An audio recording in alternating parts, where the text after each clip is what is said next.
You having a weird week? I think it was there's days off. That's what I'm saying. Yes, it has definitely. Like I was talking to someone this morning. I talked about that conversation, and I was saying, on Monday, and they said, no, Corey, that was yesterday. And I said, wait, that was yesterday's show? And I said, well, Corey, that was right. I didn't realize that yesterday was our first show.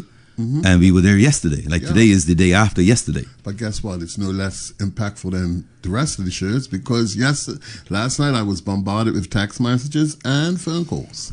Maybe we should hear about your phone calls and messages rather than do what I thought I would do today, because maybe that's safer. Well, we're going to have we're in a place of contention because I kind of listened to you talking inside. And I heard one of the things you may be talking about, and I'm very interested to get involved with that. Trust me. What was that? No, we're going to find out. I'm not going to preempt you. You sure? But I thought yesterday we discussed something you were going to, no? Well, no. I'm going to join in. Okay. Trust me. Well, I'm a little worried about today's show. No, but you shouldn't be. Because No. Let me just finish. I'm worried, not for me. Right. No, I'm not worried for me. I'm worried for people who might have a selfish outlook on life. People who may regret the fact that they're Bermudian. Wow. Who may regret that they live in Bermuda. Yeah.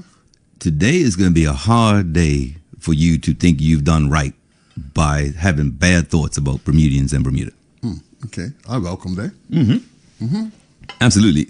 It is such that I want to remind people of something first. Yes. I, in fact, want to do a couple of things before I get into today, because I'm going to be unapologetic today. Okay. Not about anger and confrontation. Got you. Okay, but the stakes are too high, really. Yeah, of course it is. And as high as these stakes are, if I'm going to be the warrior, and we're going to be the warrior, and that's with an A, not an O. But guess what? Even though it shouldn't be us. Oh, no, I've taken that too hard. I've had too much time to think about that. And yes, it should be. Okay, let's have it. Oh, yes. I consider this shouldn't have been us. I really, really, really, I say it all the time. And then I thought about the cowardice that I've seen in the last 7 days. And I said, you know what? If it's not going to be us, it's not going to be anybody. So it's got to be us. Okay. Okay. So let me start with saying something that I had to repeat to someone. Yes. Because I think so. I just want to give some context to this show today in case people say, good gracious, he's on one today. It's not that he's on one today, but I read out something on the show once in the interview with you. Yes. When you interviewed me, and you were talking about what might be my, not triggers, but my influences, I think. Okay. All the things. And I indicated something my mother had printed out or had shown me from the internet. Right. And she and I thought it was very accurate about who I am. Right. And so in parts. Yes. There's a part that I need to read today before I get on, so that people just fully understand from whence I've come today. Yes. This was, anybody can look it up online. There's a thing called the Day of Dramatic Choice, and it is described people who are born on this day. Okay. My day. I'm born on the 11th of September. This is the excerpt I wanted to read today. Right. Politically, those born on this day are likely to believe in the emancipation not only of women and minority groups, but of all oppressed peoples. They despise any sort of condescending attitude on the part of power holders or politicians towards the masses, and resent all false displays of caring or emotion. Above all, they hate snobbery. For them, human feelings are sacred and should never be toyed with or exploited. That's the essence I needed to deliver today, because I don't actually know how we're going to be at 4 o'clock, but I know where I am and where I've been all day. The other thing that I wanted to deal with, just slightly, is the difference between hot and cold climate cultures. And so, believe it or not, Billy, Right. if you live in a hot climate, you have a certain culture. And if you live in a cold climate, you kind of have a different one as well. And we are living generally, it might not feel like it sometimes, in a hot climate culture. And although individuals may be otherwise, society is based on feelings.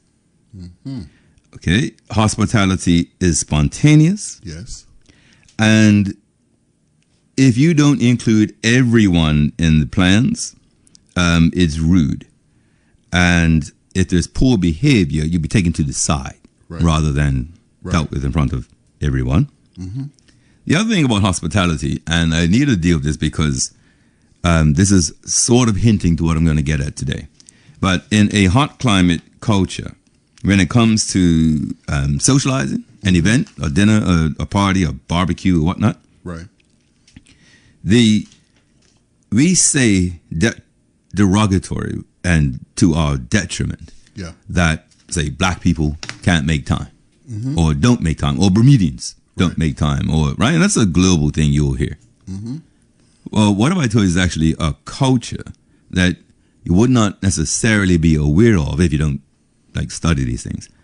And what it is the hot climate culture person, and that group wants to celebrate.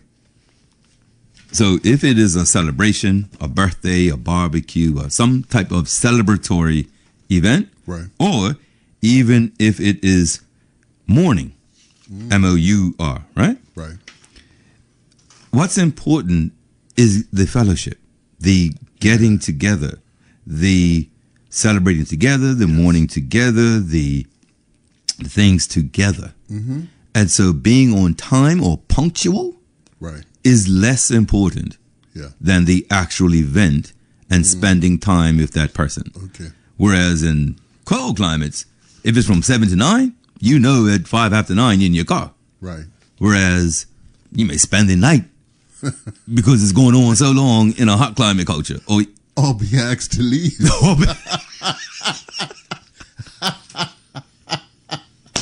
Well, I know my father would say, I'll be right back. And he'd leave all the guests and everybody, figuring I'll kick in to keep serving or doing what it takes. But yes, absolutely. And so those cultural things, right, is we can insult each other and ourselves by saying we don't care about time. Okay. And yes, but remember, in the hot climate culture, that person has also attended events. So they aren't, you better not come at 7. At 7, I'm still putting the lamb in. Right. At 7, I ain't jumped in the shower yet. Okay. Whereas other places at 5 to 7, you know, they're figuring they're going to be here in 3 minutes. You know? So there's that. And then the other thing is the Hofstede's 6 dimensions of national culture. And this was the discussion of collective or individualist cultures. And we spoke about that at length. Individualism versus collectivism is sort of like whether people's self-image is defined by I or we. Individualistic societies prioritize personal freedom, while collective societies emphasize group harmony and loyalty. The reason why I'll go on, collectivism is the tendency on individual and society level to view oneself as interdependent and a member of a group rather than as an independent being.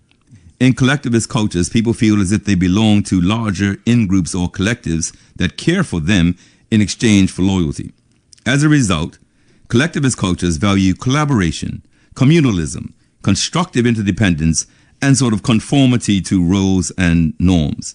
It is more likely to emphasize the importance of social harmony, respectfulness, and group needs over individual needs. As I'm going through these, I would like for people to consider the country that we live in. Some may be thinking of the country and culture we used to live in, and then may consider the culture we may be living in the future, given certain elements. And so, if you remember, I asked Google AI, as much as I don't like AI, is Bermuda collective or individualistic society? And the answer was, we as a society and as Bermudians and as social beings are very much collective. Particularly around cup match. Our identity matters. You know, the people who call the show. I'm speaking about my grandpa. Okay. They know to do that. Yeah. A, because I'm proud, but I take a lot of my identity from my family. That's learned, right? And so that's a collective trait. Yes. That's a collective culture. That's an interdependent.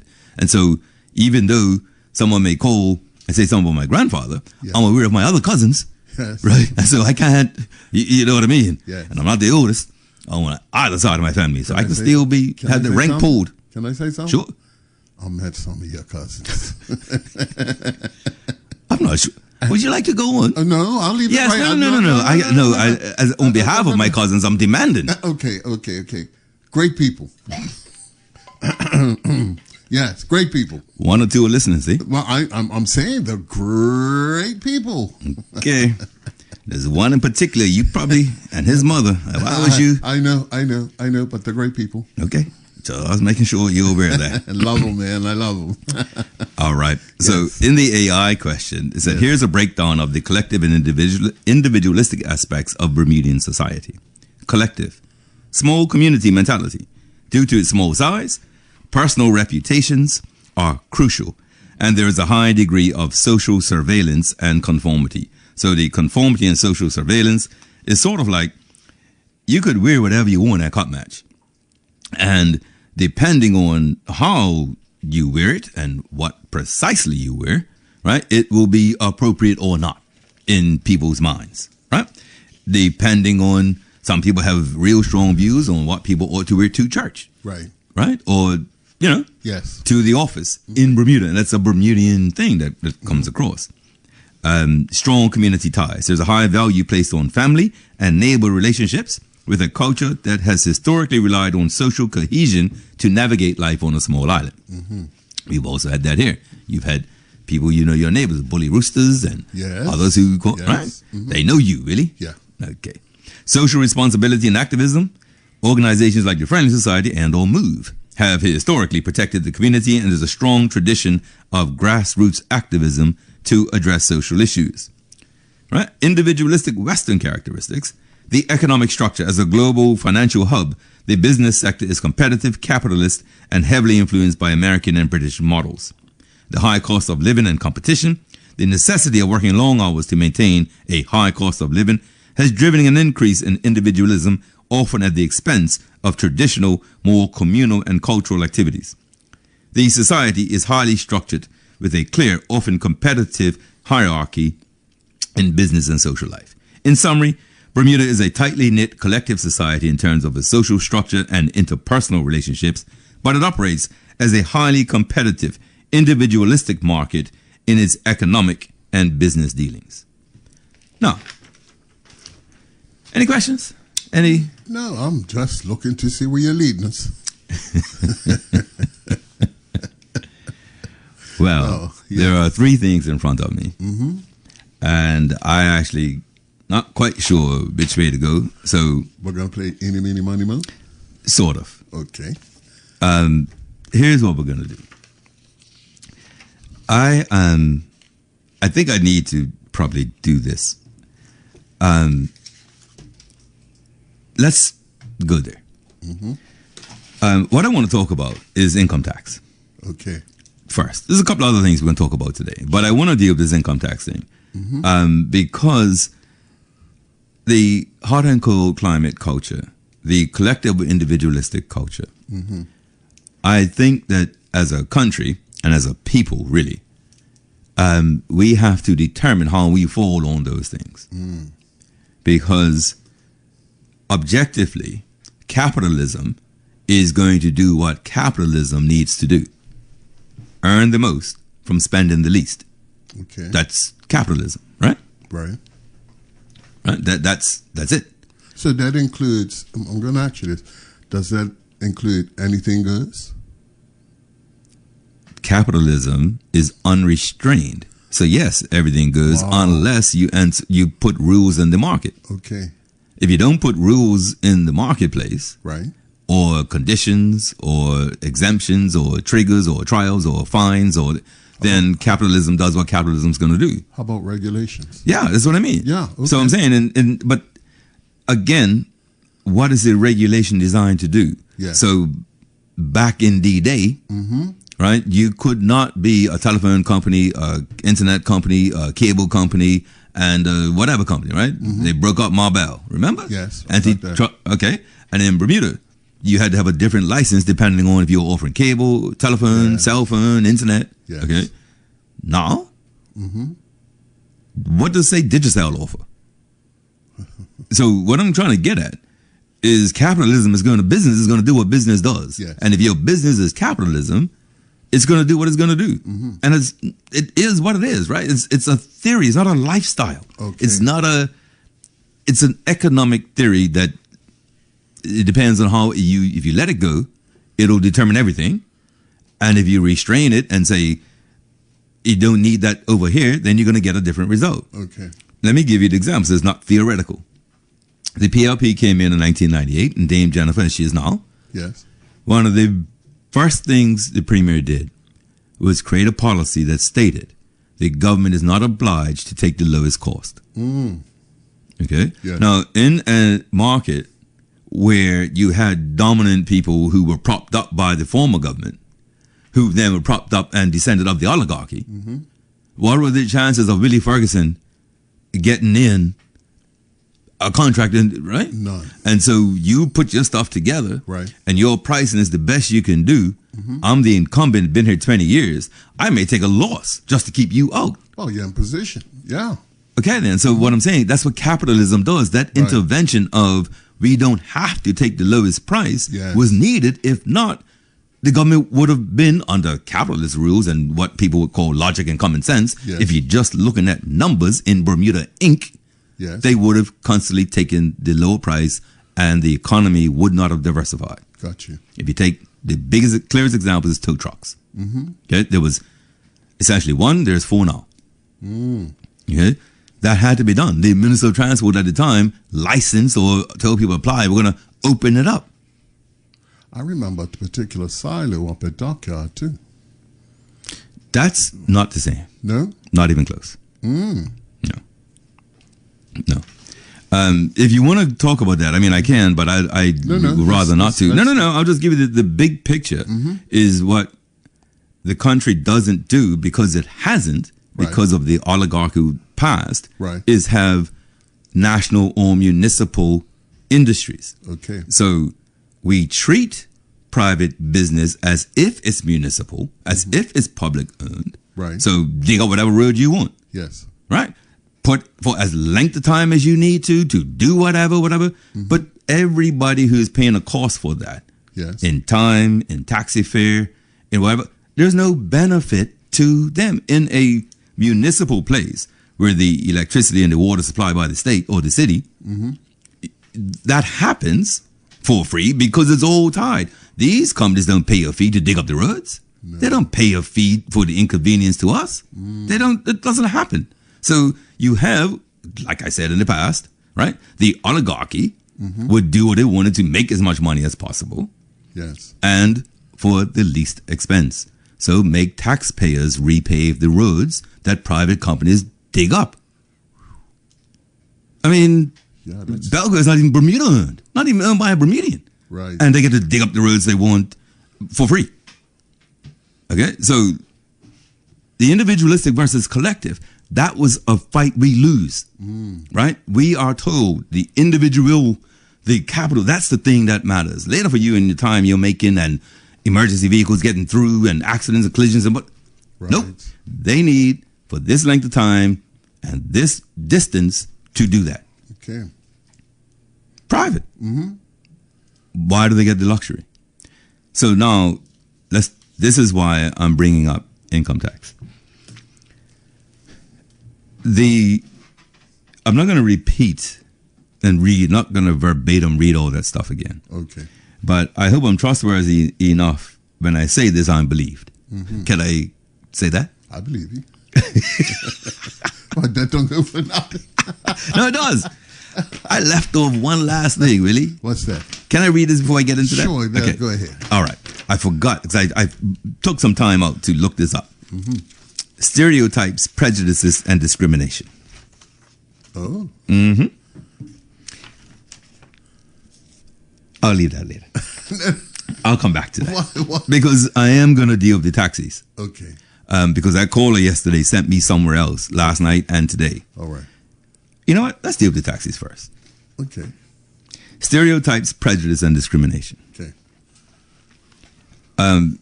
If you show prejudice, you have an emotional bias. Yeah. Prejudice, emotions. Stereotypes, those are cognitive biases. So, in other words, if you think every Asian person is good in math, Yes. it's a positive stereotype, right? Yes. It's a cognitive, it's in your head. Yes. And then discrimination, you don't do these things, associate with those people. Yes. That's behavioral bias. Got you. So prejudice, I don't like those type of people, or those type of people are this, that, or the other. Right. Negatively, an emotional thing. Yes. A stereotype, all those people are like this, whatever, could be positive or negative. Right. That's your thinking, the way you think of people. Okay. And then discrimination, the actual act of denying a class of people, a race of people, a family of people, or whatever. Right. So a stereotype is a specific belief or assumption, thoughts, about individuals based solely on their membership in a group, regardless of their individual characteristics. Stereotypes can be positive or negative, and when overgeneralized are applied to all members of a group. Prejudice is a negative attitude and feeling toward an individual based solely on one's membership in a particular group. Prejudice is common against people who are members of an unfamiliar cultural group. I will give an example. In the U.S., there's a negative attitude towards people who are not born in the U.S., although people holding the prejudice do not know all the people who were not born in the U.S., but they dislike them due to their status as foreigners. Explicit prejudice is the outward one. Is more difficult to measure. People aren't generally out shouting their explicit prejudice. Right. And so you try to find out people's implicit prejudice. And then discrimination is a negative action toward an individual as a result of one's membership in a particular group.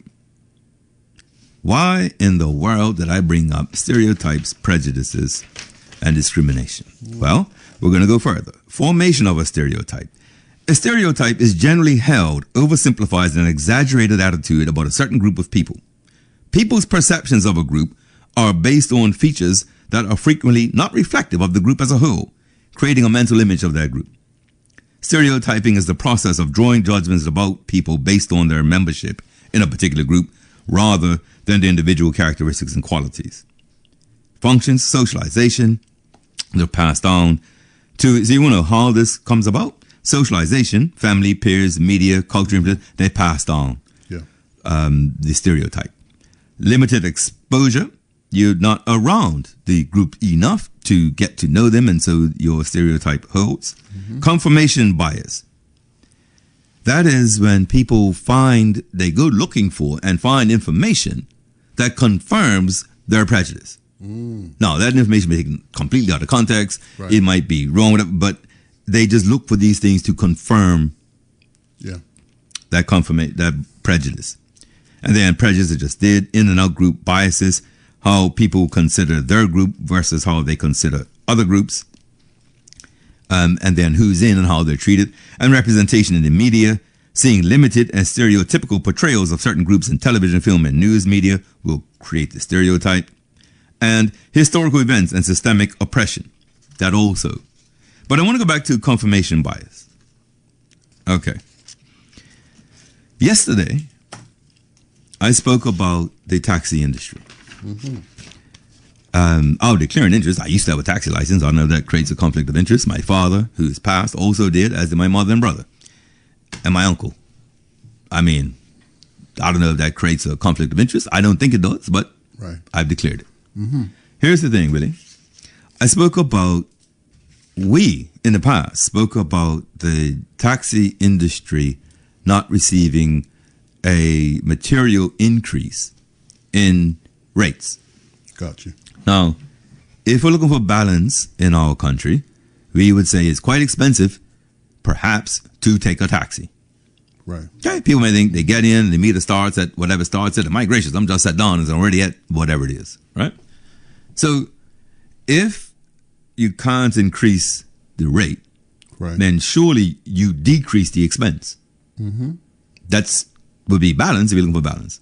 And so when it comes to the taxi industry, I had stated that the industry has been segmented. And I got a message last night. I forgot airport transfers. Sorry. So AT, you see AT on the license plate? Right. So instead of just taxi, public bus, moped, taxi, public bus, moped, minibus, minicar, limo, airport, minicar. Mm. So I didn't think I needed to break that down, but I will. So if the industry was 30% moped, 30% taxi, 30% public bus, it wasn't, but let's just say. Right. When you add options to the market, whether because of demand or whether you want to hit the taxi driver, whether you want to offer more options or make it safer for tourists or whatever. Yeah. You do that, you necessarily hit the revenue possibilities of the taxi industry. Mm. It has to happen. Right. Right? Because you've so fragmented the industry now that each of those limo, taxi, minibus, minicar, they're all marketing, competing, advertising for service as well. Yeah. Okay. So it's obvious, right? The industry's been fragmented. Now, within the taxi industry itself, if you are trying to drive taxi and educate your child overseas, right, let's say, then what has to happen is you have to earn X. And you might have a range of money you can earn in a month, but if you don't make X amount a month, something's falling off. Yeah. Okay. How would you as a taxi driver guarantee that you make X amount a month, really? Wow. What would you do? Yeah. That's a tough question. Oh. Well, you'd probably do what some drivers do and drive a taxi as a pseudo limo. Yeah. Right? Do prearranged jobs and work for some companies and others who need transportation regularly. Now, that means you're not out being flagged down, let's say. Yes. Right? May mean you, but what I'm getting at is we're now trying to find a balance between certainty and uncertainty in quite an uncertain market, but that uncertain market where before you go be a mason or carpenter during the off season, let's say, now you can't afford to stop that because the minibus, the minicar, are still out there. Right. Okay. So now what happens? They create rideshare. Yes. Coming at you again. And these folks don't need anything. Okay. Yeah. I spoke about when do you think a taxi driver's job starts? And I was vexed last night. I got the question wrong. My question should have been that passenger who arrives at the airport, they don't think about the taxi until maybe they got the luggage. And like, man, I hope my car is there. Or they probably think, oh, my car is there. Right. Either way, right? But that driver, you know, when they began thinking about that passenger, long before they got to the airport. Yes. When they got the prearranged order, right? The appointment. They knew what time they had to be at the airport. They knew they couldn't take a job in dockyard within an hour of that job. They knew the taxi had to be clean, this, that, and the other. They might have made sure it had water in there. And they're clean. Yes. Clean. The car looks like that tourist is the first tourist to get in the car. When did all that begin? Who says keep your taxi clean? Who says make sure you got an armor on your tires? Yes. Who says vacuum the inside? Yeah. I don't have the expense of cleaning my car. I have the hobby of cleaning my car, but it's not a business. It's not going to affect my income if my car is dirty. Can we go back a little bit?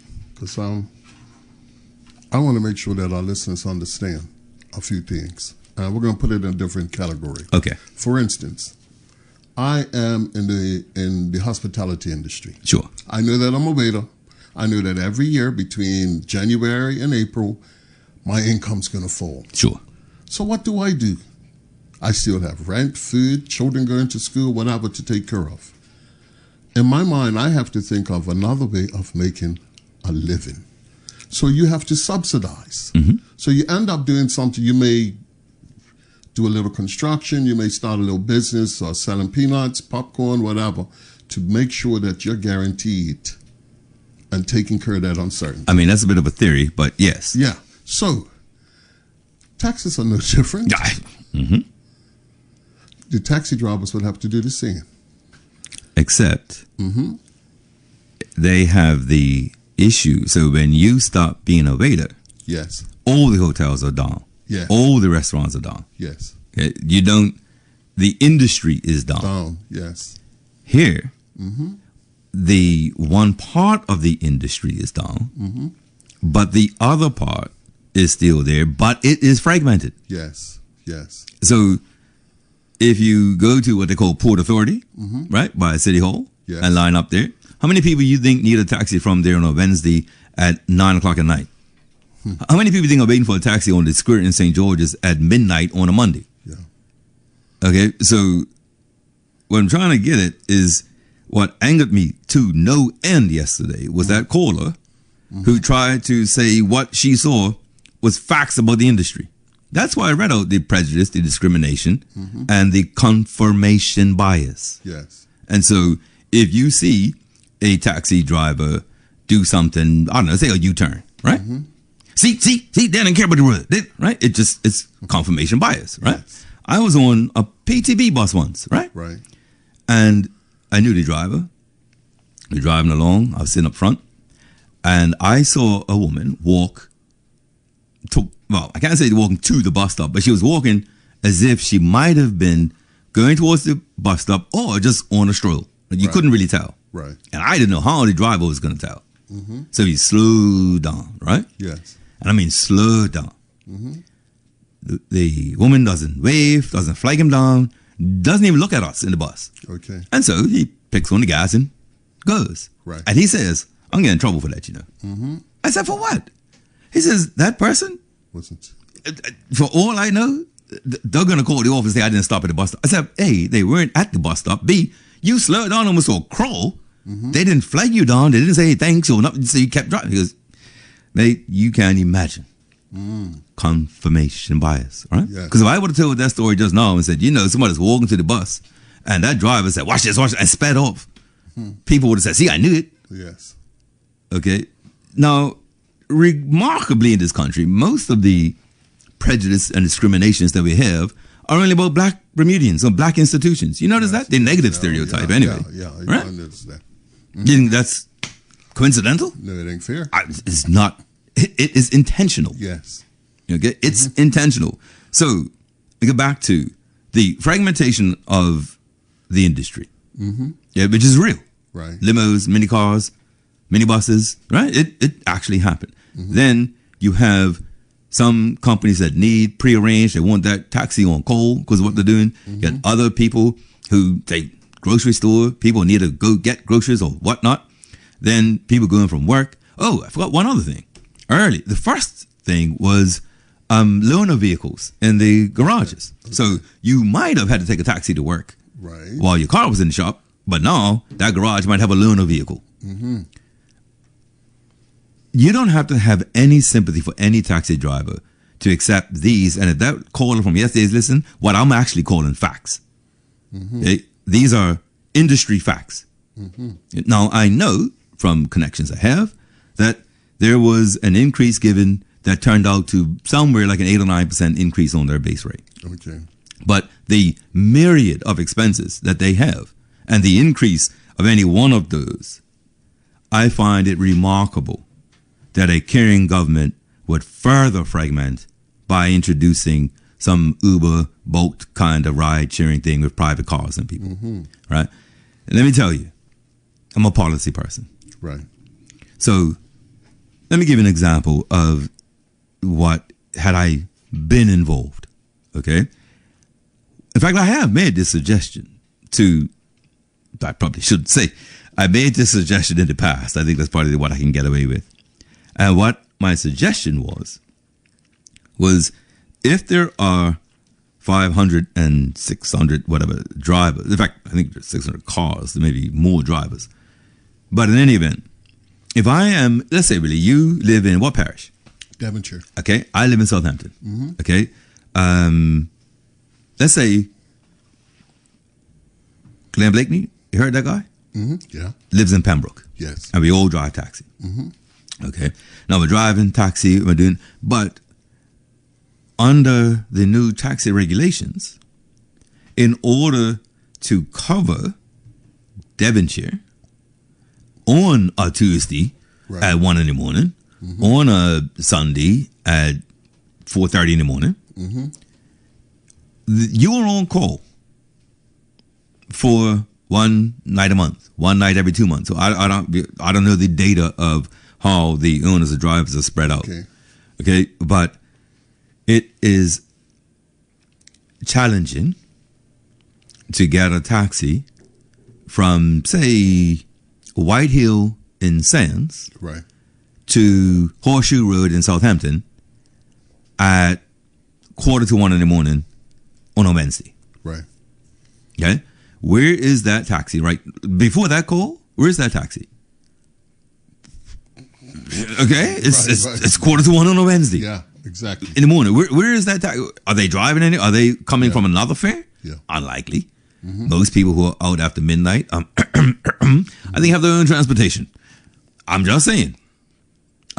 What? You're knocking off shift, you know? Yeah, got you. Yeah, I have you. Just saying. Hey, look, man. A lot of nighttime, nighttime's the right time. And so a lot of people prefer their own transportation at night. Of course. Daytime, they may roll all kinds of ways. Nighttime? Yeah. You want to say something? No, I don't. Okay. Well, we have dark visors and tinted windows for reasons. Okay? I know my country. I'm in love with my country and my people. So you can duck and swerve all you want. All right?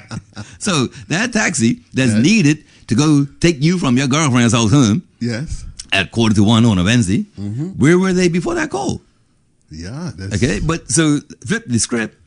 If you know that one night of every 60 nights you're on call from midnight to 5, you're unlikely to get a call, because it's not just you. There's going to be everybody in Devonshire on call to cover just in case is that late night thing, right? So being on the road 16 hours in a country where tourists aren't even out at night is a bit much. Okay, so this is what I'm saying about ringing. The system's rung out. We've done all we can with this chamois. And let me tell you one other thing I might have said yesterday. I can't remember, but Grotto Bay and the airport. Yes, you did. Okay, right. The editor wrote in the Worker's Voice in 1975. Wow. It's unfair that drivers may wait for an hour at the airport to only go as far as Grotto Bay. Yeah. How could Grotto Bay not have its own shuttle? It's true. Yeah. What I'm saying is they don't need to. They don't have. It's not their problem. Remember, I'm talking about collective versus individual, right? Yes. So we are a hotel. The minute you step on the grounds, you're ours, and you're going to be our guest. Thank you very much. But what did I tell about that taxi driver? When did they begin to do their work? So what if Grotto Bay assumed, and not just Grotto Bay, okay? St. Regis or whatever, right? The ones, well, maybe St. Regis is a decent fare, but I'm only singling them out because it's so close, right? So if they did have a shuttle, the first and last impression would be owned by the hotel. Yes. And I love to know that that family that's leaving is getting a Bermudian coloring book from me. When they get there, don't even realize, here, enjoy your flight. Here, okay, coloring book, I know, I just aged myself. All you people are laughing at me, apps and phones, I get it. But you know what I'm saying, really.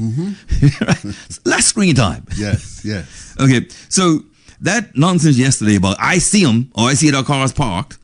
It sent me somewhere else, because that confirmation bias just allowed the discrimination to continue. It didn't matter about the hardworking taxi drivers. It didn't matter about, right? As far as they were concerned, that's what they saw. And so you don't even need my opinion, because I don't always think I'm right. I know, because I read, that this whole thing is based on the 2019 Green Paper of Transportation. Okay. There you go. It's announced when it gets announced by the ministers. It gets announced in Parliament when the initiatives come out. And the Tax Reform Commission had to account for COVID in its work. Remember, they were reappointed to account for COVID. Yes. and to account for the corporate income tax. Yes. The taxi industry doesn't have to account for a drop in tourists, a rise in tourists, a real increase in the number of work permits or delivery companies that deliver food and pharmacies and none of that has to be studied. Yeah. Just the 2019 Green Paper, well before COVID, which was based on surveys taken in 2018. Yes. That data is still relevant for today. Wow. The only reason that's happening is because of the demographic of our taxi drivers. You said it, we agreed earlier. Whenever there's a negative stereotype, take a guess who's on the receiving end of it. Yes. But when I talk about the fact that this country in 2016 had a referendum against same-sex marriage that was so complete, nobody would raise it again. But same-sex married couples still come to this country. Why would they? How could word of mouth travel to let them know it's still safe, you'll be comfortable, you'll be well taken care of? Right. Who do you think does that? The taxi driver. Yeah. The hospitality worker. Yes. Who, no matter their personal opinion, whether they support them wholeheartedly or not, right, professionalism does that. Yeah. You know why? Because the collective nature of Bermuda provides the professionalism. Yes. Agreed. Okay. So, the perception versus the reality for our taxi drivers is such that, at least I feel now, if and when they should protest, people will at least understand the stakes. They would at least understand what they've been facing. Yes. And I can't say I've been praying too sincerely these days, so I don't want to say I pray that because I know I hope that. Okay, because my prayers these days have been, oh boy. So we're going to stick with hope. Yes. I hope that the OBA shadow minister enters into this fray with a sense of balance. We don't get political debates very often. We didn't get any debate over whether the corporate income tax should be subjected to tax rebates. That was something that came out of the 2025 Tax Reform Commission, and that stuff was passed in 2025. Wow. The income tax scene, 1953. Yeah. We'll get to that, but I'm just saying, so this ride share thing, without providing more support and relief for the driver, and I did spoke a little bit, right, about the cards. Yeah. Some people might say, well, it's in the driver's interest to use cards because the money goes straight to their account. So now you're being paternalistic about drivers being able to control their own money. You see what I'm saying? Yes, yes. Confirmation bias, see how the discrimination? Would you say that to any other entrepreneur? Is there any other entrepreneur in this country who is front line, masons, laborers, just pick any other entrepreneur who deserves the treatment that these guys get? Wow. Do we don't have every tourism report says we don't have a nightlife. The cruise, if you go on, there's a site called cruisecritic.com, put in Bermuda. We in the cruise industry, we are determined a day jurisdiction. Yes. Not a night jurisdiction. Wow. And let me tell you, the fact about that, you can tell I'm still vexed, aren't you? Right. Yeah. The fact about that was that I was once asked to survey. Sat in dockyard for hours one night. In fact, a couple of nights. Looking for the porthole lights to come on and people would disembark in the ship. Right. Those lights went off at 8:15. Wow. Out. They didn't come off the ship. I mean, that's it. Yeah. And so for them, I realized that the the portholes, the coming off, all of the marketing, everything. It's scary. It's just day. Yeah, it's true. It's not what we do. So what if, as an example, taxi drivers didn't have to pay duty or the garages on any taxi part or on their tires? Even the tires? Yeah. They go through. The private sector gives them a break at the pump. Okay. What if the government kicked in and said, we'll double that by matching it? Yeah. Corporate income. Oops, I didn't say that. Right? Like I said, the merchant accounts and the fees for having a card. Really? Could that be considered as a concession? No, seriously. So for like the hotel developers. Yeah, they have hotel developers got concessions. Why don't we do it for our own? I'm a bit made. Like and I it's said, an industry. like I said, we've wrung out how we see people and think of people. We've wrung it out, okay? And yet we're still doing a century later what we did for hotel developers in 1922. But you have to be able to do it. Yes, you do. Which, actually, I mean, since you said that, really, you brought me right to where I am. So in the taxi industry, either we're collective or individualistic, or the transportation industry. Right. If it's individualistic, then the government or anybody can just keep breaking up that industry for individuals. Right. So limos. And I thought limos were going to be a certain type of car. Right. I saw a limo license plate on something that wasn't even a car. Mm-hmm. Didn't you think a limo was, a car? Yeah. Yes, that's what it is. What I saw the license plate on looked more like a 6-seater taxi. I go to New York. Hey, you take limos? I take limos. Oh, stop your noise. Yes. I won't tell you the city I was last year when I took a limo. You may think bad of me. They're black and they're Mercedes. We're listening. My friend, I'll tell you what. My friends who go to this city, you know how you know when they've been up to no good? Because I tell you where I've been, right? Yes. But I went to the Netherlands. I said, oh, really? The Netherlands? Oh. Let me guess the city you went to in the Netherlands then. Let's see. Yeah. Rotterdam? Yes. There were a lot of windmills in Rotterdam. Yes. I actually had a friend living in Rotterdam. Rotterdam was nice. Yes. Well, that's what we were talking about. Yes. So I saw and it didn't take long. Right. And so we have to deal with this, really. We just have to deal with income tax. Mm-hmm. I wish we did not. Can I say something here? Yep. And I think this will link everything together, is that, we as Bermudians have to be very careful how we treat each other. Because sometimes, like you say, you just brought up, there are prejudice amongst ourselves that enables us to continue to think like this, and we've been doing it for decades. Mm-hmm. Why not we just be more friendly, right? Look out for each other, and know that we're all in this together. We did. That's just what I'm getting at. Okay. Where we are isn't where we've been. Yeah, okay. This is the lack of communication from our political leaders. Okay. The reason I say political leaders is, like I said, income tax was announced. Let's leave that one. Say independence, okay? Right.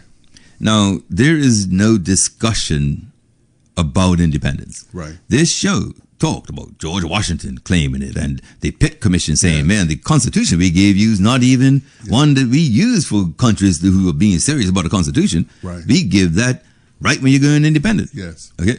So everybody except for us thinks we should be independent. And the other day, UK MP said, let's cut them, because all they're doing is destroying our reputation. Wow. It's they're tax havens that are only bringing us down. Okay, so this is, to your point, either we change, we don't change, we stick here, but I think we've run out of juice. Yeah. Okay, so here's the thing for me. I want to talk about this, right, because we often talk about Bermuda Inc. Yeah. Okay, and we also talk about systems. Yes. And I try to, if possible, we try to show the system at work so that you can identify it. And if you still feel in a way that the system is making you feel, so be it, right? You're not wrong for thinking like that. Right. But if you realize that the systems influence that thought, then you might say, okay, well, what would I think otherwise? So the gentleman who is 500% against CARICOM, 500. Right. Okay. I don't think he's against CARICOM. I think he's against West Indian and West Indian countries. And it's because of the reasons that he gives. Don't call, sir, because I'm not taking calls. But that is what it appears. Right. Here, Bermuda Inc., we seemingly make decisions that will always provide the financial means to go on, to continue living in Bermuda, to continue, right? And so we have done that via capitalism, right? Via the twin pillars of tourism and international business, and now international business has taken over. But yet we still gave up Gates Bay Beach, where this country began, to St. Regis. I'm never going to let go of that, and I'm never going to let go of these MPs giving themselves a raise after the lowest turnout in history. I will continue. In fact, I may put it on my gravestone. They gave themselves a raise, believe it or not. And if you think that's bad, look on the other side of my gravestone. The person that's responsible for these few jobs wants to be premier. That's the number one laugh for me this week. Say that again, please. Which one? All of it. Well, on one side of the gravestone, they gave themselves an 18% raise, even though we had the lowest turnout. We were shouting at them, trying to tell them, you're doing a bad job. And they said, we hear you, we got you, and we're giving ourselves a raise. And then, if you think that's bad, flip the script. The person who's responsible for jobs, 18 versus 560, wants to be premier, has been endorsed. Like I keep saying, what's good for the country and what's good for the party, nowhere related. Okay? Nowhere. And so, coming back to income tax. Now, the reason why is because, and like I said, I'm not going to read out these things all again, technically, but please, if you think I'm in any way trustworthy, trust me when I say, in 2018, the Tax Reform Commission intimated that Bermuda may want to look at that. In 2023, the Fiscal Responsibility Panel stated Bermuda ought to look at income tax and its unfair tax system. In 2025, the Tax Reform Commission also recommended looking at, we'll just say, income tax. Okay? So both tax reform commissions that were formed by this current finance minister and premier came back with that report. And the Fiscal Responsibility Panel also. And I read out from taxfoundation.org a completely independent view on payroll tax being regressive. Yes. Have I established the fact that Bermuda's, not me, others, that Bermuda's tax system is unfair? Yeah, you have. And regressive meant, I read out the definition, I'll read it again, but I don't want to, but I don't have to, that the people who earn the least pay the most. Yes. So the quick sample is if we all pay 10% duty on clothing, and we both buy $500 worth of clothing, well, if I'm on $50,000 and you're on $20,000, that duty rate is all the same. Yeah. So regressive. Okay? But equally, we know from multiple Tax Reform Commission reports that changes in duty will not hit the consumer. But they labeled it unfair. Of course. And remember also, they said that changes in duty won't do that. And guess what? This show deals so many rabbit holes. We know when duty was brought in. Yes. And the argument that it will increase cost of living and inflation. Yes. And said shopkeepers will take advantage. 300 years later, it's still the same. Yeah. 300? 400. 400. Yeah. Well, we'll go with 300. We'll ease them up. We have an unfair tax system. Yes. Okay. Now, let me just sprinkle some of the stuff we were saying earlier here. Yes. Either we're collective or individualistic. Yes. The public sector, so politics, the civil service, the collection of taxes and fines and payment of benefits and all of that stuff, pensions, right? Is that done collective or individualistic? That's a philosophy that I think ought to be expressed. And if you leave it to this cabinet to express it or this premier, it's individualistic, right? I can break that down for you, but there's not been a whole lot of collective thinking, okay? It's more like pull yourself out your bootstraps kind of thing. Well, you know something, I would have thought that more of these MPs, whether on the opposition or on the ruling party, would have said something. Which brings me to the point. So, I'm going to tell you how we got here and why I'm slightly bothered. Okay. This began with the budget statement. So that's what I'm going to read. Okay. This was actually under the Tax Reform Commission heading. And he mentions the corporate income tax and that dealing with the tax, there's a waterfall, there's some stabilization. So create a fund so that if your revenues go way down or way up due to collapse or mergers and acquisition, whatever, it doesn't have the impact that you might have from the volatility of that industry. Okay. They've done that. They also wanted something called a waterfall. They've done that. So let me go on. The This budget reflects the direction and discipline of that work. Talking about them. The government is advancing the Commission's core themes of fairness and relief, ensuring that the transition to corporate income tax delivers tangible benefit to Bermudian workers and local businesses. The Commission's waterfall model has been an invaluable tool in guiding priorities and sequencing decisions so that tax relief, investment, and reform are delivered in a way that is responsible, transparent, and focused on real outcomes. Mr. Speaker, the Commission has completed its mandate, and this government will now carry the work forward. The Tax Reform Commission report will remain a reference point as we continue to modernize Bermuda's tax system. The report also points us towards the future. It recommends that Bermuda should examine in a careful and measured way the merits of a low-rate, broad-based income tax system designed to maintain Bermuda's competitiveness while making our tax system more progressive and more transparent. To support that work, the Ministry of Finance will advance the Commission's recommendations for enhanced data collection on personal and business income so that any future decisions are informed by evidence.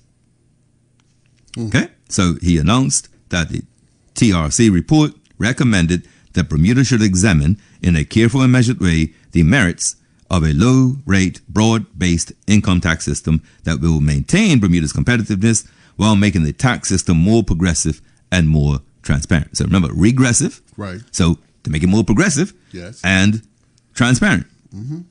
And to that end, the ministry is going to advance the recommendations for enhanced data collection. Okay. Short version, they are going to have enhanced data collection. That's the outcome of what's going to happen. Yes. It's being done in furtherance of income tax, but okay. So then we have the press conference, and the finance minister and premier had a press conference and stated it is important to note that we did state that we are going to upgrade our data collection as the country follows the recommendations of the Fiscal Responsibility Panel and the Tax Reform Commission to look at the implementation of a broad-based personal income tax that can replace some of our existing taxes, which increase the cost of living and the cost of doing business. In addition to that, we're going to progress pension reform, and we're going to re-impanel the Debt Management Committee to guide the next phase of our debt reduction strategy, and that strategy to eliminate our debt within a decade. Additionally, inside of this budget, it provides a one-time 10% pension increase for all public sector retirees. Now, the comment there that I want to highlight is they are the Tax Reform Commission to look at the implementation of a broad-based personal income tax that can replace some taxes which increase the cost of living and cost of business. Yes. Yeah. You heard that, right? Yeah. Okay. That was Monday, Tuesday. Yesterday, the Gazette ran this: introduction of personal income tax in Bermuda could put companies off hiring or maintaining jobs on the island, an international business leader warned. So the article, I don't want to read it verbatim, but Mr. Burt is quoted because this is now at the business budget breakfast, the Chamber of Commerce's budget breakfast. Got you. Says there's a need. I'm using the Royal Gazette's editorial here, editors, right? So I'm reading an Royal Gazette article is what I'm trying to get at. Right. I'm not cherry picking stuff from I'm cherry picking from the article, but okay. It's a needed change that we have to press forward with. I am grateful that the Tax Reform Commission has recommended it, and I think it is important that the business community, the unions, and everyone else lean into this discussion, and do it. The tax system is very unfair. It's antiquated and regressive, albeit efficient as hell. And he goes on. Now, the ABIC chair comes out and says a new personal income tax alongside a new and significant CIT requires careful consideration, study, and extensive consultation. Sure. A personal income tax alongside the CIT could be a disincentive for job retention and creation on island, as well as a countermeasure to the recently introduced substance-based tax credit, the job-based benefit factor. Let's pause. What did the premier say?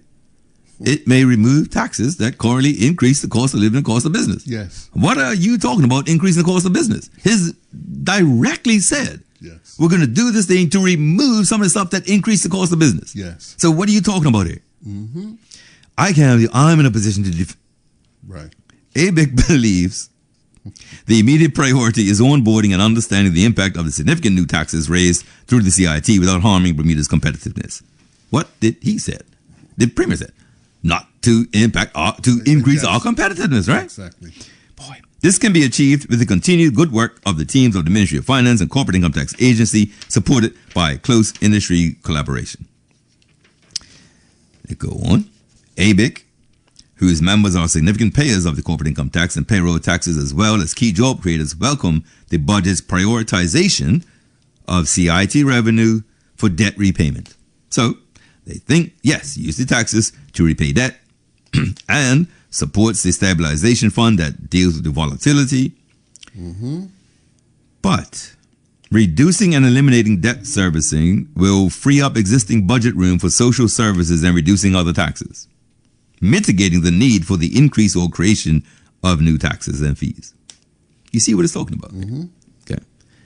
Now, Mr. Dunleavy, the chair of ABIC, has not said one syllable about the aggressive nature of our tax system and the need for that to change. Mm-hmm. He's not said one word about what the substance of what the Premier was trying to do and Finance Minister was trying to do. Not one word. Mm-hmm. But he can poo-poo it easy. Right. Okay? And in fact, without talking about the fairness, it leaves himself wide open, and I mean super wide open, Yes. to the charge of Bermudians who see them one way. You know, his statement didn't do anything to lessen the divide. No. Well, I thought we had dealt with that a lot, over the last little while. Couple of days, yeah. Yeah, to show balance. Mm-hmm. But they're talking about, so remember, the thing was to do enhanced data collection. Right. That's the upshot. Mm-hmm. And his out against income tax alongside a new CI corporate income tax. Who said it's going to be alongside? Who said, right? And in the Tax Reform Commission, let me also say, the Tax Reform Commission, there's a member or two from ABIC, member companies. Okay, Right. so they're not. Yeah. Okay, so ABIC says that, right? And I'm thinking, what? How already? Why don't you? Right? But remember, yesterday I said, where's the media talking to the chair of the 2018 Tax Reform Commission, the 2023 Fiscal Responsibility Panel, and the 2025 Tax Reform Commission to get their opinion on income tax? Exactly. That's how you have a debate. And the Premier said he wants unions of it to lean into it. We're leaning into it. We most definitely are.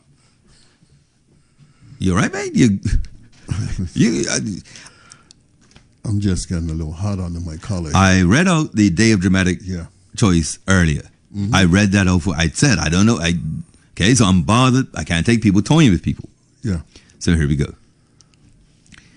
This headline hit this morning. Okay. But no decisions made yet on income tax for Bermuda. Now, I'm going to just give you that headline because that headline was created. If anybody's got the rogues that they can look at themselves, open that article, February 26, 2026 at 7:48 a.m. Got me? Yeah, I got you. This article is in reply to a column that the Premier wrote. Okay. Guess what time that was posted? 7:30. 7:46. Wow. Okay. In other words, the article was put out, and remarkably, only 2 minutes later, a full article in response could also be posted. And I read fast, but I don't type fast. And so reading the Premier's statement and typing out a reply in 2 minutes would be super lightning. Phenomenal. So you know that's not what happened. The Premier sent this statement the day before, the evening before, the night before, maybe the hour before. And that got posted when the reply could go with it. Yeah. Okay? So this column didn't stand on it. It stood on its own if you read it on its own. Right. But equally, there's an article about this column. So far, we had the announcement in the budget. Mm-hmm. We then had the press conference remarks. Right. And then the article that the Gazette did include an ABIC because of what was said at the budget breakfast. Mm-hmm. Today is only Thursday. That budget was announced on Friday. And by Thursday, the headline. So, here's the column. Let's focus on what's actually in the budget. This is the premier. Mm-hmm. I really don't want to read this whole thing, quite frankly. But I'm going to do my best. Okay. Public debate is healthy, but it should be grounded in what is actually contained in the budget statement, not in speculation about what may or may not occur years from now. Recent headlines in local media would give readers the impression that this budget proposed the immediate implementation of a personal income tax. That does a disservice to the public. What the budget statement does say is that this government will begin the work of collecting the data necessary to allow Bermuda to have an informed discussion in the future. That is a measured and responsible step, and it is entirely consistent with how we have approached tax reform to date. This is not a novel direction.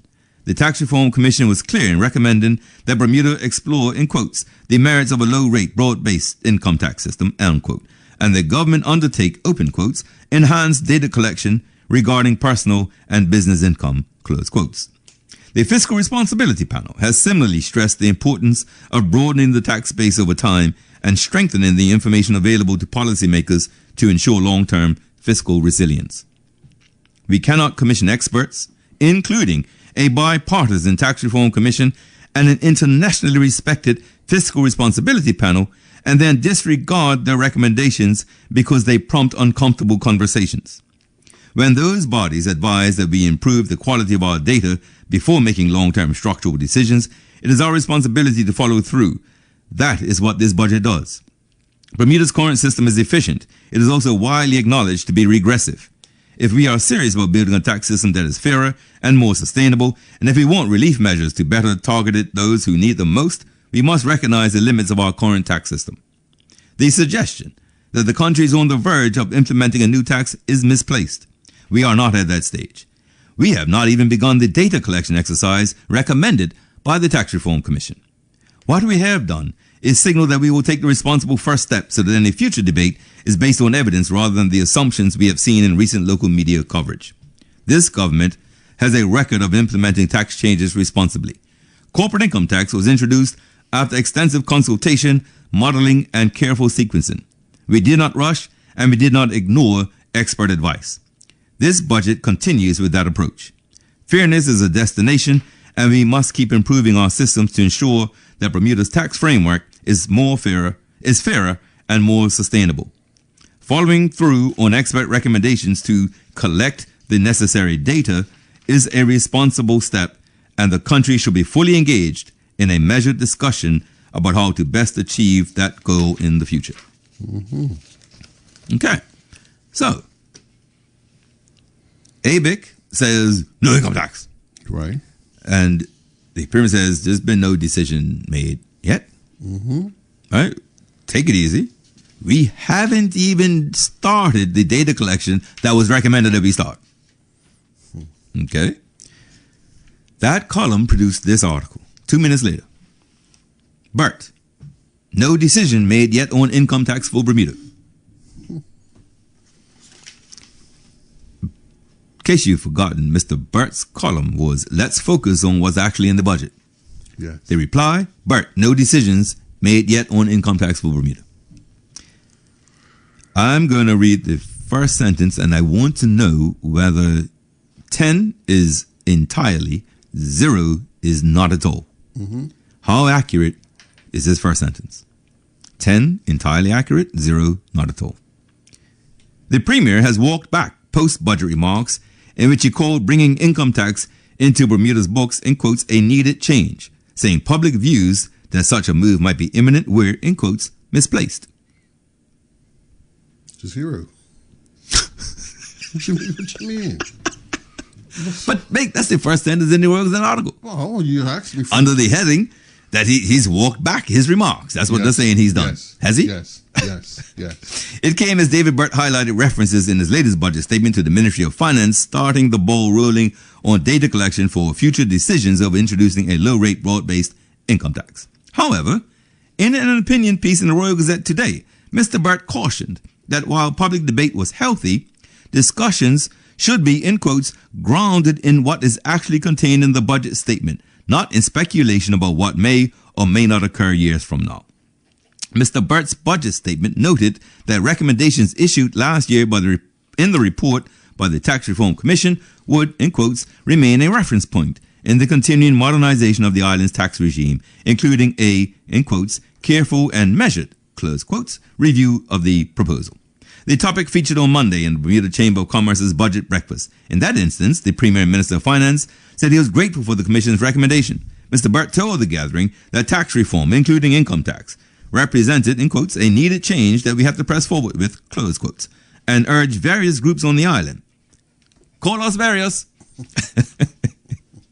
And urged various groups on the island to, in quotes, lean into this conversation, describing the present system as, in quotes, unfair. He also said any move to a personal income tax would be an enterprise of years, while the Association of Bermuda International Companies said the move needed careful consideration, study, and extensive consultation. Christian Dunleavy, the ABIC chair, said and cautioned, in quotes, a personal income tax alongside the CIT, corporate income tax, could be a disincentive for job retention and creation on island, as well as a countermeasure to the recently introduced substance-based tax credit, the job-based benefit factor. In his remarks today, Mr. Burt appeared to soften his stance, saying some had been left with, in quotes, the impression that this budget proposed the immediate implementation of a personal income tax, close quotes, rather than proposing data collection to allow an informed discussion in the future. Mm-hmm. He added that commissioning experts could not come with disregarding recommendations that, quote, prompt uncomfortable conversations. Mr. Burt said while the island's present tax system was efficient, it was also regressive, requiring a recognition of its limits. He added, fairness is a destination, and we must keep improving our systems to ensure that Bermuda's tax framework is more fair and sustainable. So, you have something, you took a deep breath there. You want to say something? No, I'm trying to digest. Well, it ain't much to digest. It is what it is. It's been said, and what's been said, we have to believe it. So this is, yes, okay. But this is how Bermuda Inc. becomes Bermuda Inc. Yes. And how people are relegated to voters, taxpayers, and employees. Not Bermudians, not people, not made of a creator. This is how it happens. The abject unfairness of our tax system is such that it requires radical change. The way our economy works, that change can't be radical. Or it can be radical, but it has to take time. Yes. So you can end up with a radically different system, but you've got to bring people along. Yeah. ABIC and Dunleavy don't care about a regressive tax system. Didn't offer any other way to make our tax system more fair. The part why I read out the day of dramatic choice is because I'm seething right now. I'm actually trying my best to hold it together. Right. Because we read out about Jack Tucker, who tried in 48 and 53. I'm telling you, I'm furious. Okay? Wait. That was prior to international business. Prior to people earning 5 times the average salary in the country in 1 year. Yes. That introduction necessarily would create haves and have-nots. I'm not knocking it. Right. Okay? If you go to school and get that degree, go earn the top dollar. Yes. That is not, I'm not communist like that. Right. Okay. Okay. But if it was needed when Jack Tucker didn't even contemplate the bookkeeper at Bermuda Company Limited, being in the same workforce as the bookkeeper in Corey Ree, and they might be neighbors. Right. That spread, okay? So, you should probably go. Okay. You should probably say something. I'm going to ask you to get something if you can. If you have it at your fingertips, please get it.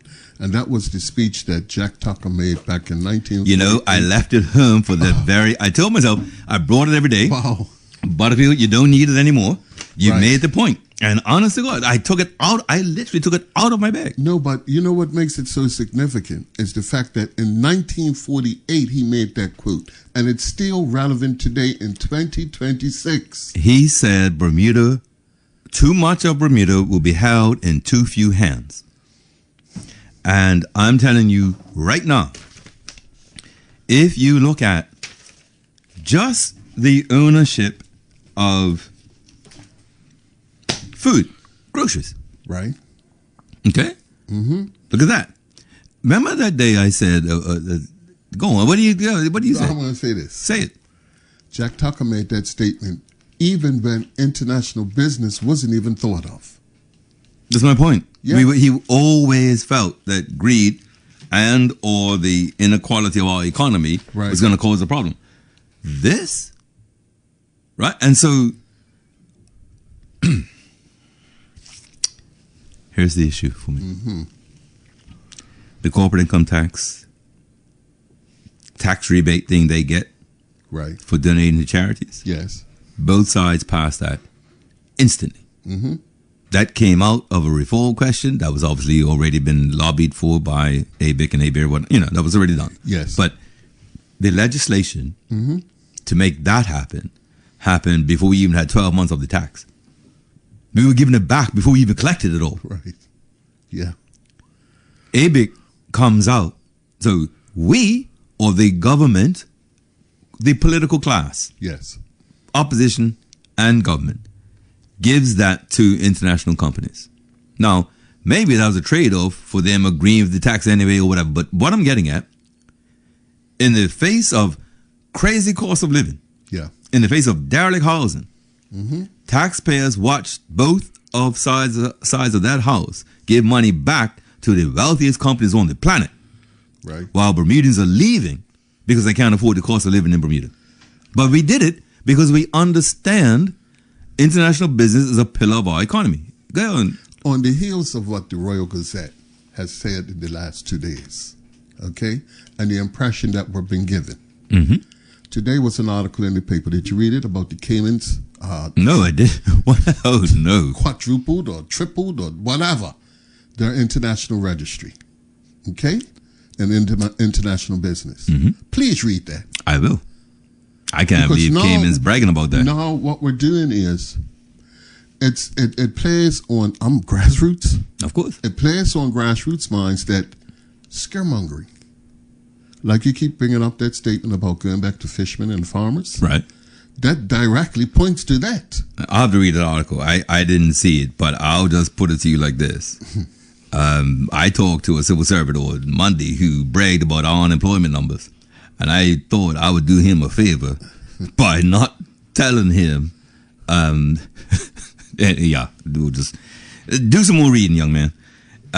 So, either the income tax system is so unfair that it has been recommended to be changed for many years, Right.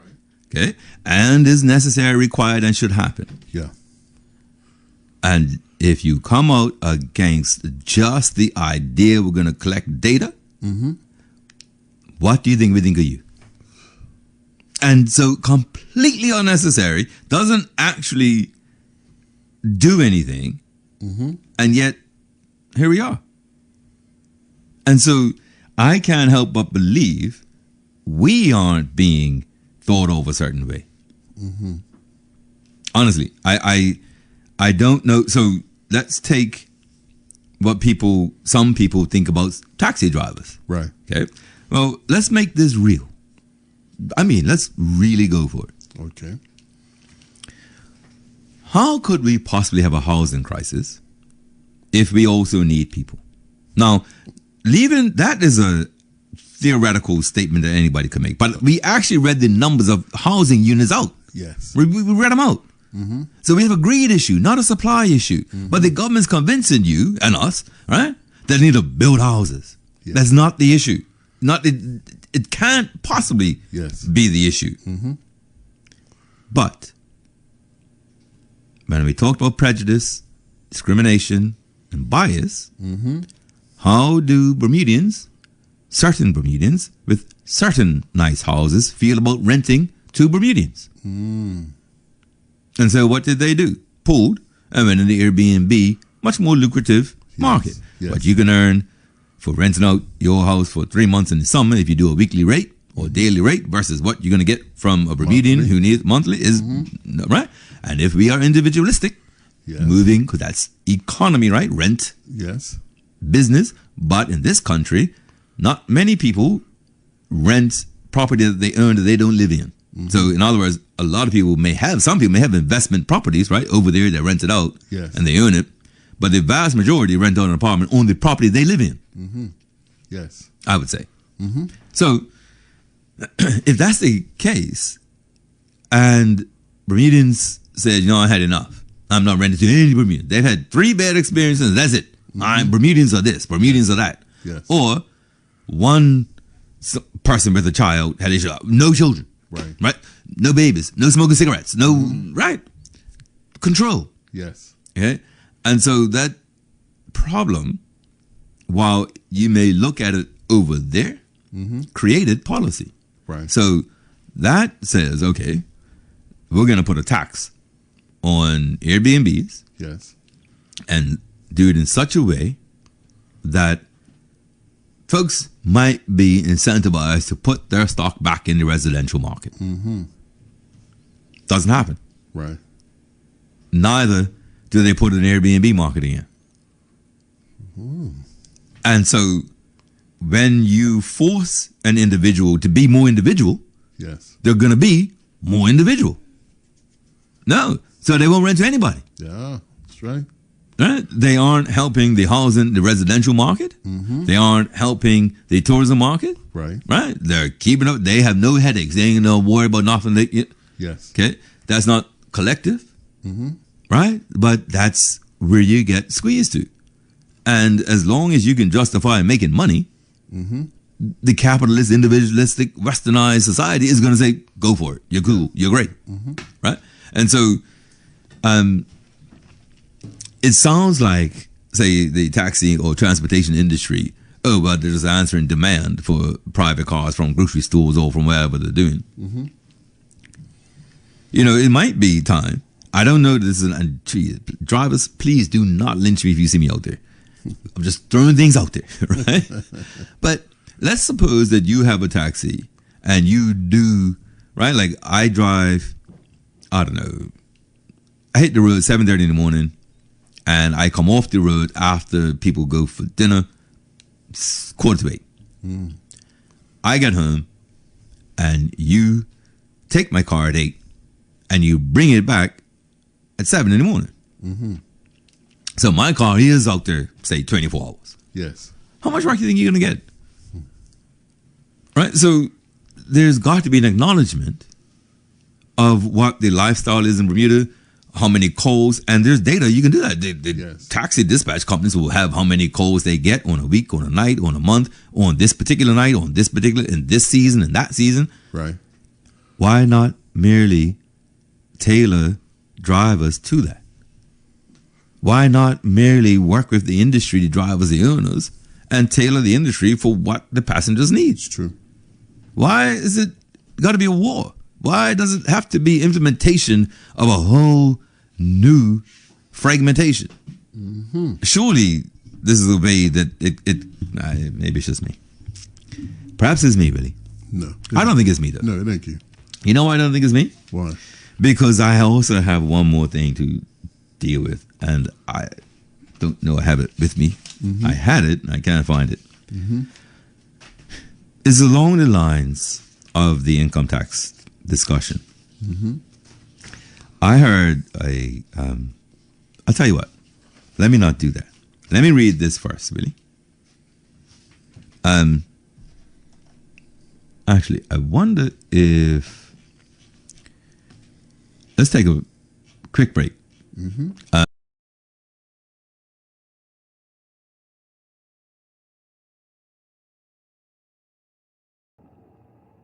Bermuda Live on YouTube. Subscribe now.